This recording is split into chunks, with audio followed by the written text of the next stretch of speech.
ആനകളുമായി വളരെ അടുത്ത ബന്ധമുള്ളവർ. ആയിരക്കണക്കിന് വർഷങ്ങൾക്ക് മുൻപ് ഭൂമിയിൽ നിന്നും അപ്രത്യക്ഷരായവർ. അതെ, ഇവരാണ് മാമത്തുകൾ.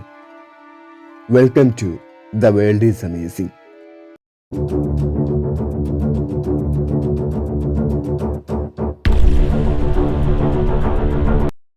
ഇന്നത്തെ ആനകളുടെ പൂർവികരാണ് മാമത്തുകൾ.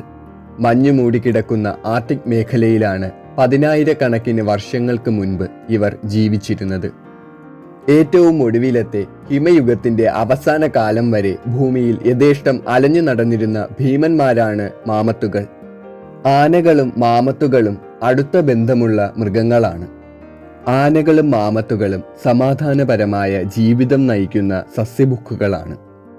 അവർ എലിഫന്റിഡെ എന്ന ക്രമത്തിൽ ഉൾപ്പെടുന്നു. ഇത് പ്രോബോസിഡിയ എന്ന വലിയ ഗ്രൂപ്പിന്റെ ഭാഗമാണ്.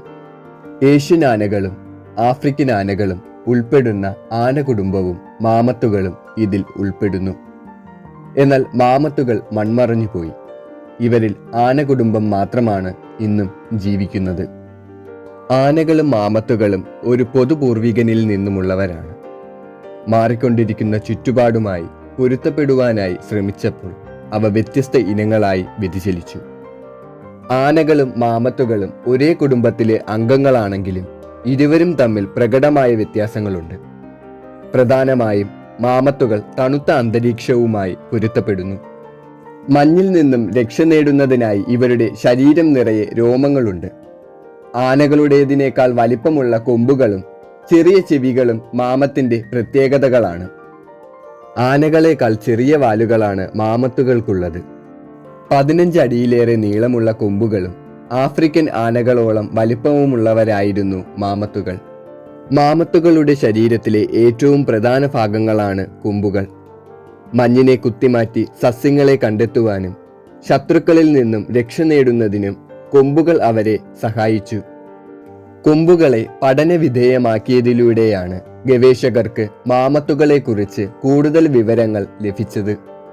ആനകളെ പോലെ കൂട്ടമായി ജീവിച്ചവരാണ് മാമത്തുകളും. 10 മുതൽ 15 വരെയുള്ള അംഗങ്ങൾ ഒരു മാമത്ത് ഗ്രൂപ്പിൽ ഉണ്ടായിരുന്നു.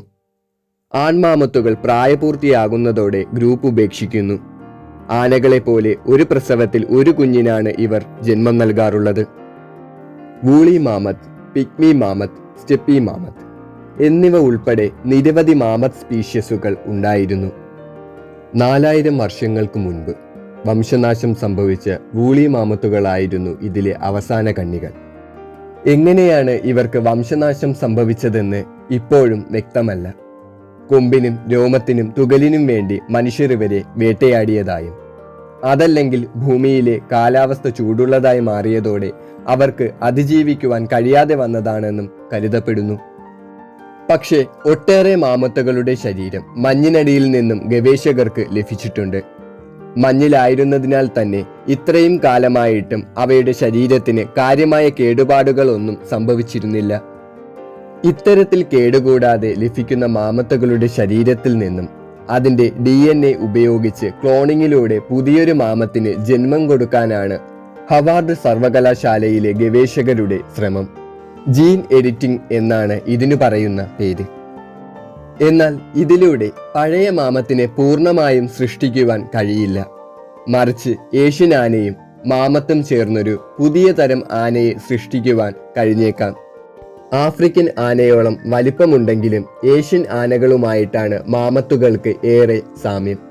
മാമത്തുകളും ഏഷ്യൻ ആനകളും തമ്മിൽ 99% DNA സാമ്യത പുലർത്തുന്നു. ഇത്തരം ഗവേഷണങ്ങൾ വിജയിച്ചാൽ മൺമറഞ്ഞ പല ജീവികളെയും തിരികെ കൊണ്ടുവരുന്നതിനുള്ള സാധ്യത കൂടി തെളിഞ്ഞേക്കാം.